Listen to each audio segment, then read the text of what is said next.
podcaster. I'm Shazam. I'm not Shazam. No, I am Shazam. Hey everybody, welcome to Two Over Comics. I'm Steve, and this is... Oh, Mike's not here. It's just me, Steve. Tomorrow is April 5th. Yep, today's the 4th, so tomorrow's the 5th.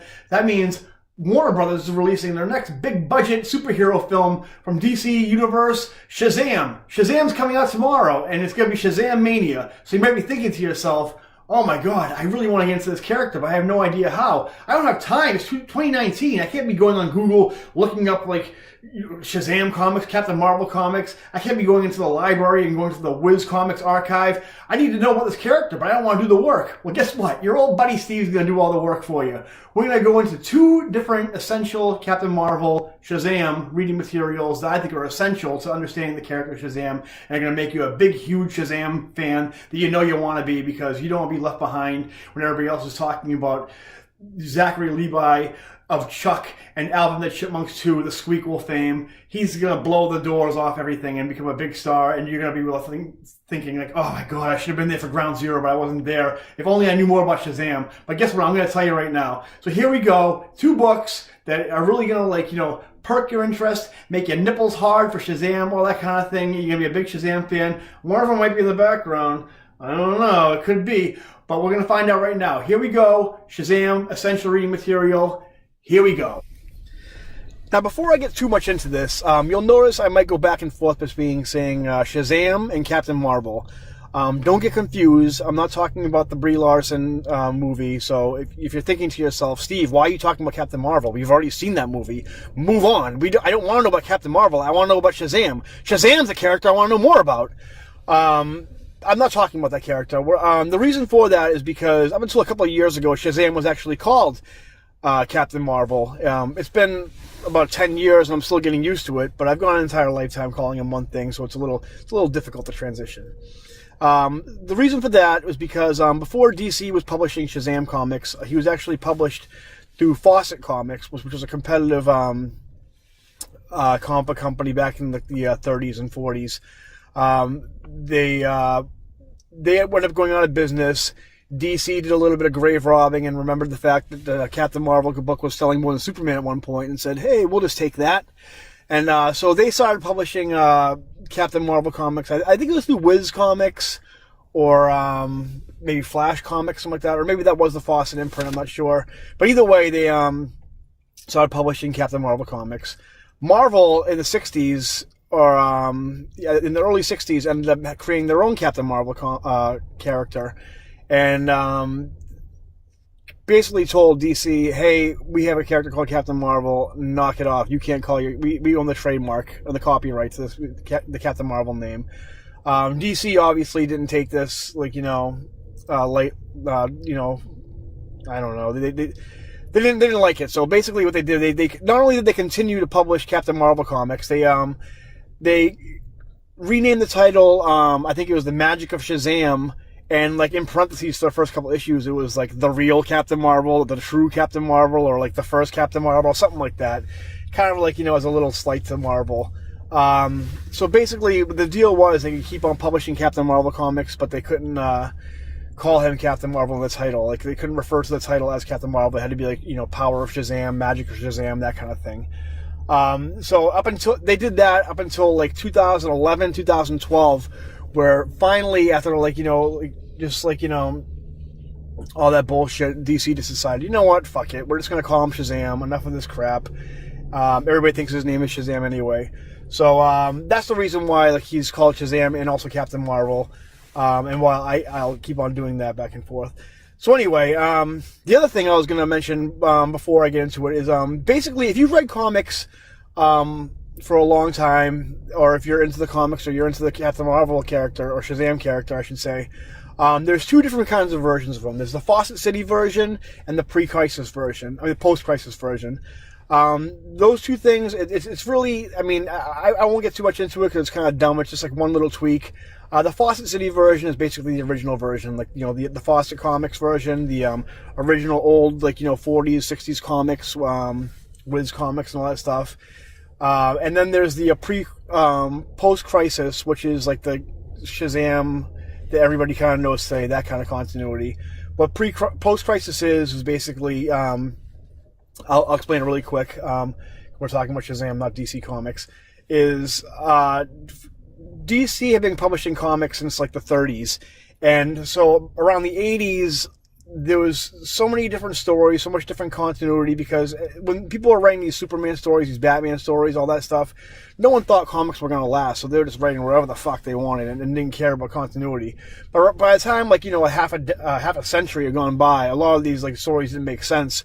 They tried explaining them away to like alternate realities, alternate Earths, but that became too confusing. So in the 80s, they made this event called Crisis, basically, which made it so all these Earths all combined, all these different realities, it was basically a big reset button for DC, where okay, now we're going to create one streamlined, one definitive origin for our characters: Superman, Shazam, Batman, Wonder Woman, and all that. And that's post-crisis continuity. The only tweak to that was basically in the original Shazam comics, when Billy Batson said the name Shazam, he became Captain Marvel, and now it's like a different person. It was like Billy riding shotgun with Captain Marvel in his body. In post-crisis, when Billy Batson turned into Shazam, he maintained his personality. So basically, he was like Captain Marvel was like his avatar. He was basically a kid inside a grown-up's body with all these powers. So that's what I mean. That's the two different versions of Shazam, pretty much. So anyway, now that we get all that crap out of the way, the first series is a mini series that I think is if you like to just want a really good Shazam story, if you just want to think you have a good beat on Shazam, Shazam, the Monster Society of Evil is probably your best bet. It's written and drawn by cartoonist Jeff Smith. Jeff Smith, of course, is famous for his creator-owned project Bone that ran a long time. Great book. I used to actually read them all. It's a lot of issues. It's a long story. It's basically Lord of the Rings meets DuckTales, I guess, if I can make some kind of comparison to it. It's that epic in scope, but it's very kid-friendly. I used to read them to my daughter for bedtime. When she was little, we read they re-released them all in the color, because originally they were black and white, but she loved them. If you really want to get your kids into reading and like comics and that kind of thing, I would recommend doing it. It's a good time. So Jeff Smith finished up Bone. He was gearing up for his next project, Razzle, but he pitched this idea for a Shazam story, which was basically a retelling of Shazam. Shazam's origin story. It keeps all the old goofiness of the original Fawcett comics, but kind of streamlines it a little bit, and that's mostly because of Jeff Smith's art, which is very cartoony, but not too cartoony with the fact where it's you think you're watching a Looney Tunes cartoon or something, but and the coloring is it's digital coloring, stuff like that. So it's a really cool story. It basically tells the origin of Shazam, how it does the whole thing where Billy's homeless, and he ends up going on the subway thing to the Rock of Eternity. It has the wizard, and it's very much the original comics, only because a little bit of the dialogue and a little bit of the art style, it's tweaked a little bit, so it's kind of it feels current day, but still retains a lot of the sensibilities of the old comics. You get a nice goofy Captain Marvel. This we're doing the Fawcett City continuity with this one. So basically, when Billy turns into Captain Marvel, he's a separate person. He's not Billy Batson anymore. There's a point actually where Shazam, they split the two different beings, and Shazam brings Billy to back to the Rock of Eternity, back to the starting point of existence, and he actually yells at Billy, scolds him a few times, telling him to take his shoes off because he's in a holy place and this and that. He basically kind of they retell the origin. They kind of tell what Shazam's all about, why he chose Billy, and that kind of thing. Billy kind of can't handle it a little bit because he's a kid, so they tell him to wait outside. But while they're going to the Rock of Eternity, Captain Marvel explains to Billy, he says don't go on top of the mountain, you're not allowed there. It's a point before creation. A different reality doesn't exist to us anymore. We can't go there. Of course, Billy does it. He goes up there and, like, unleashes, like, the Monster Society of Evil with Mr. Mind and all that stuff.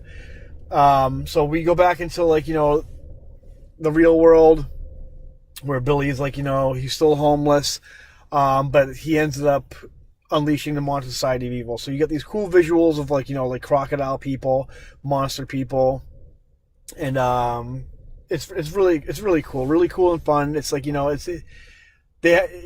because of Jeff Smith, you have, like, like crocodile men talking about eating children and this and that, but you can still kind of, like, it's light because, like, of the art style, the cartoony light art style.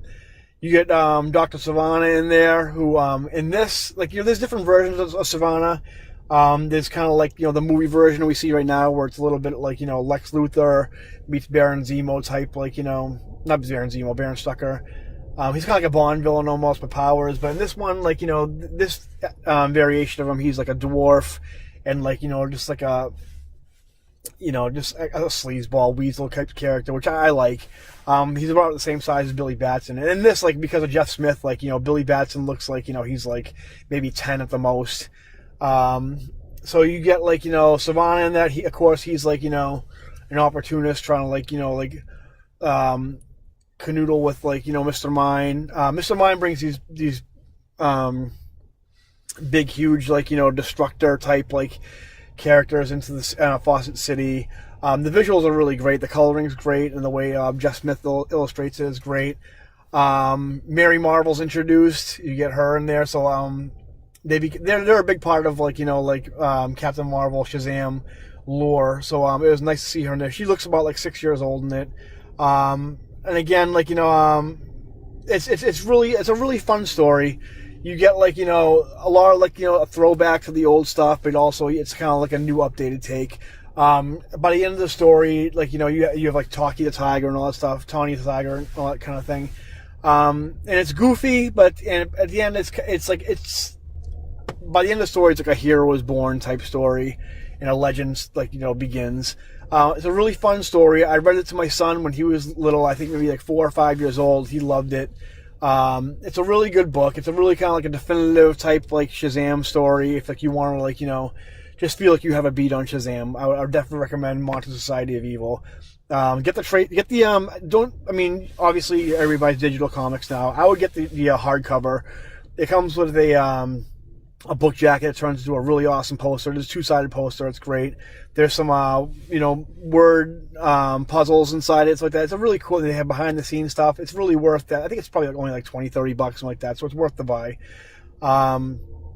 The other book that I would recommend is, as far as, like, definitive, essential Shazam reading is Superman, Shazam, Superman, Captain Marvel. Is it Superman, Captain Marvel, Superman, Shazam? Superman, Captain Marvel, First Thunder. This book is written by Judd Winnick of The Real World fame, and illustrated by Josh Middleton. The great thing about these two books is, like, the first one, Monster Society of Evil, that's like, the Fawcett City continuity. This one is post-crisis continuity. The story takes place as Superman and Shazam's first meeting post-crisis. So you don't have, like, Captain Marvel, like, as a character. It's Billy Batson as Captain Marvel in his body and stuff like that. So, when you have that kind of dynamic going with Superman and Shazam. The art style is it's not as cartoony a style as Jeff Smith. It's more like an adult animated series type style. Josh Milton, there's, like, the coloring is digital. It almost looks like almost like an anime type, like, style, but not too much. Not as Eastern influenced, but like an American trying his best to do an anime, but not like in a crappy Digimon type way, like, like somebody who had some money to spend. But anyway, so in this one you have what's his name? Dr. Savannah. And he's this is my favorite take on Savannah, where he's like, not Lex Luthor, because there's a lot of comparison between him and Lex Luthor, but he's like, he's more of like, a business, like, like, again, a sleazeball, but he's like a captain of industry, but, like, his time is done. He's an old man. People know his days are numbered. but he's still like, you know, the thorn in Captain Marvel's side. So we started off like where Jump when it kind of catches everybody up on like post-crisis in one page, where it's like, you know, the dawn of heroes. Superman crashes to Earth, Batman shows up, Flash, Green Lantern, this kind of thing. It's all in one page, and then like Shazam shows up. What's great is a lot of times people kind of like when it comes to Shazam, they're like, he's just magic Superman, or like, you know, a male version of Wonder Woman, which he's not. He's actually very different than Superman. I mean, like in the old days, I can kind of see the comparison, but as far as personality and powers goes, they're vastly different. Besides like the flight thing and like that kind of thing. And Superman, like, you know, learns this right away, like beating him, because while he's still a child in a man's body, he's not doing like the old like Wiz comics, like holy moly, like that kind of thing. He's just like a teenager, where it's like, not a teenager, but like a kid, where it's like, you know, like, hey, I'm a superhero, this is cool, I'm just having fun. Superman is in the story, as the story goes in a nutshell, basically Superman's in Metropolis. He investigates these crooks who are robbing these museums, which should be no big deal for Superman. Only these guys are able to like conjure, like, you know, mystical beings, magical beings, that kind of thing, which is like, for Superman, that's one of his weaknesses, is kryptonite and magic. So of course, like, Superman gets his ass handed to him. The guys escape. Then so he's tracking them down, and they go to Fawcett City, because these guys are working for Savannah. So Superman, obviously, he tracks these guys. He tries to break it up again. These guys do, you know, like, oh, you again? You don't learn. So they do the same shit. Magical beings. Shazam shows up, and like, you know, he's like, hey, it looks like you could use a hand. And Superman's never met this guy, so he's trying to kind of figure him out.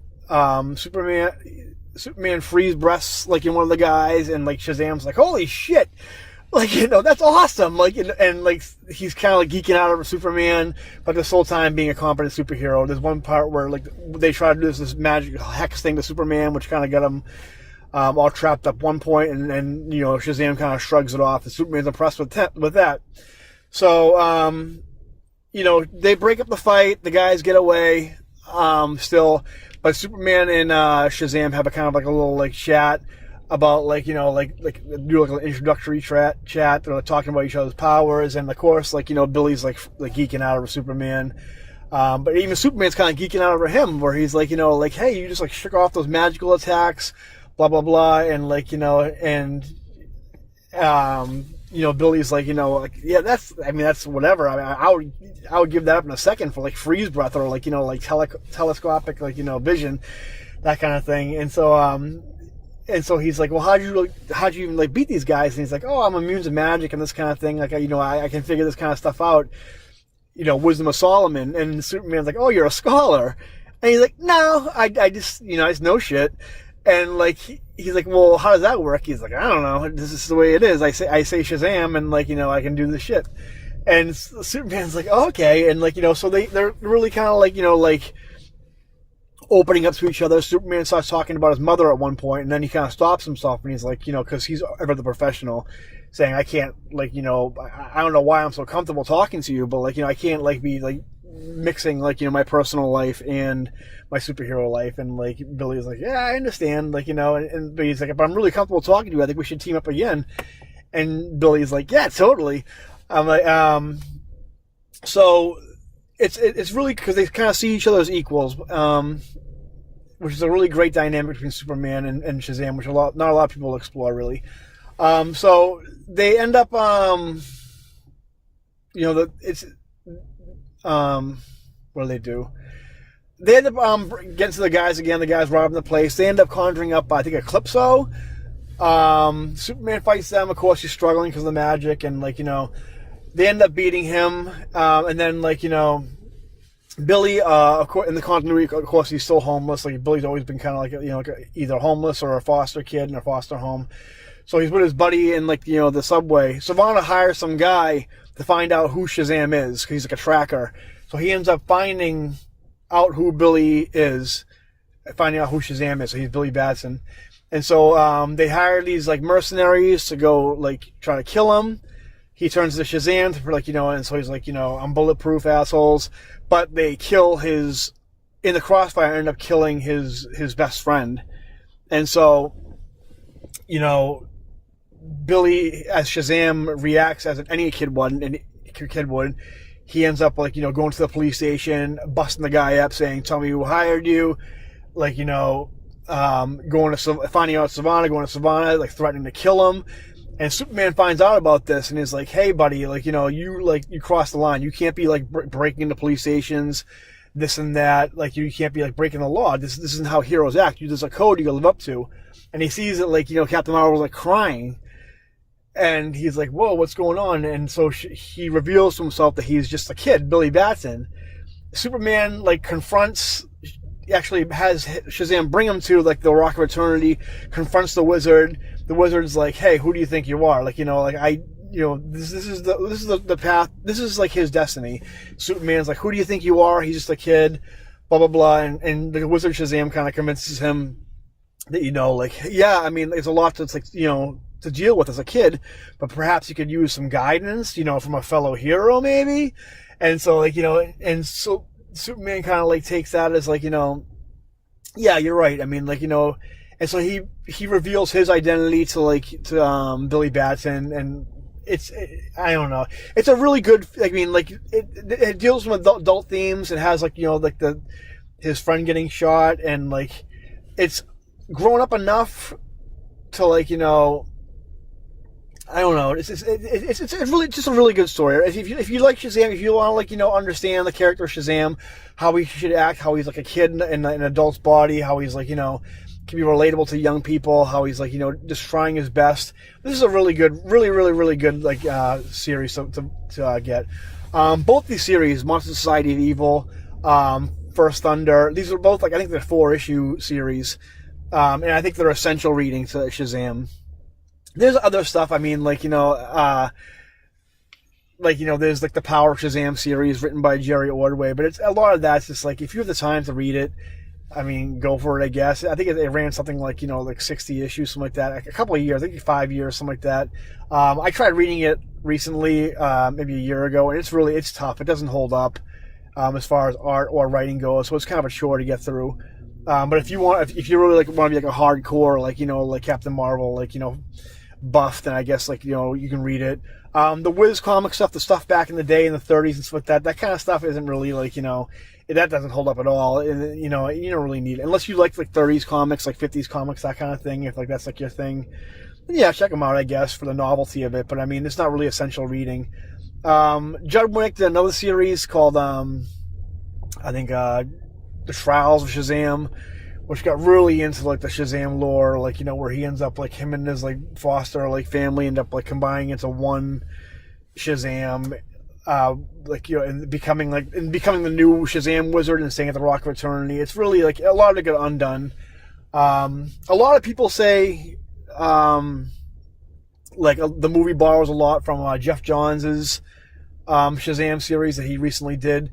I wasn't a big fan of it for a couple reasons. One, because it happened during New 52, which I don't know if you guys are familiar with New 52. Is basically DC did another crisis type of event called Flashpoint and decided just to make all their heroes a bunch of assholes. And the series, it's just really edgelord, Billy's a dick, and the art style, Gary Frank I used to love back in the day in the 90s and in the late 80s, early 90s, we did Hulk and stuff. But then his style shifted in the 2000s, where he started trying to do photorealism, and it's just really I'm not a big fan. Some people love it, but it's to me it just seems like a cross between Kevin Maguire and Leno Francis Yu. It just doesn't work for me, and I don't know. I'm not a big fan of it.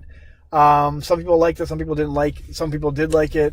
That's basically what we started calling him Shazam, was during New 52, or as I call it, the emo Shazam, where he started wearing the hood and all that kind of thing. To me, it's not that great. There's a new book out right now, also written by Jeff Johns, a new Shazam book, which I guess is more in line with what's going on in the movie right now, where a lot of the characters are the same. It's not just Mary Marvel and a couple others, something like that. It's the whole thing, the whole kit and caboodle. So yeah, if you want to become, if you want to like stay up to date on what's going on with Shazam, if like DC plans on like turning Shazam into like a franchise, which I think if the movies does well, I think that'd be the smart thing to do. So I really pick up the new Shazam book. I think it's only on like issue 4, something like that, or 3. But as far as required reading goes, Monster Society of Evil, First Thunder, those are the best books. Because they're short and sweet, just like Shazam should be. So to me, I mean, Shazam, he's kind of like the Hulk. I don't think he can really carry his own like ongoing series for long. I think he's better as a supporting character or as a miniseries.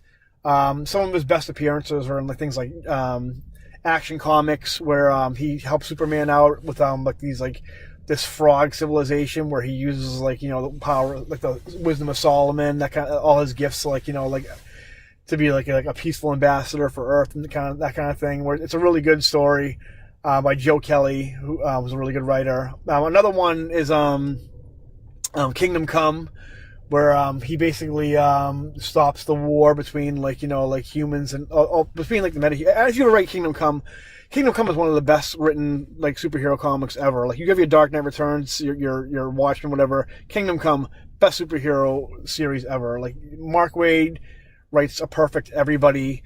Alex Ross is uncomparable.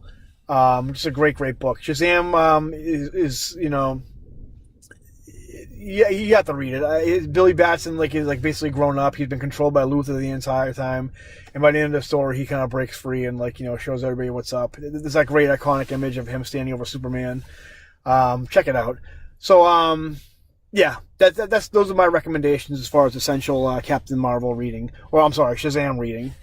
Yes, interesting. Mr. Mime was a worm the entire time. What a twist.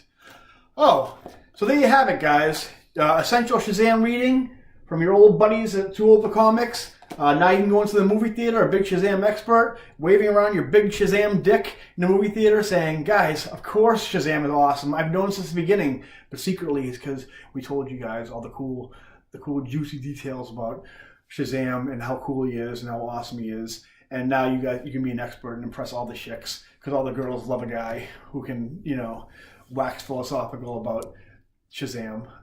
So anyway, yeah, they do. I'm telling you. So anyway, remember to like and subscribe. Leave some comments. See if you guys. You guys have any other Shazam stories that we didn't cover? You think are maybe better? You think you know better than me when it comes to Shazam? I doubt it. So like and subscribe. We'll see you guys next time. Too Old for Comics. Mike will be with you next time. We can review the movie, and it's going to be awesome. And see you next time. Bye bye.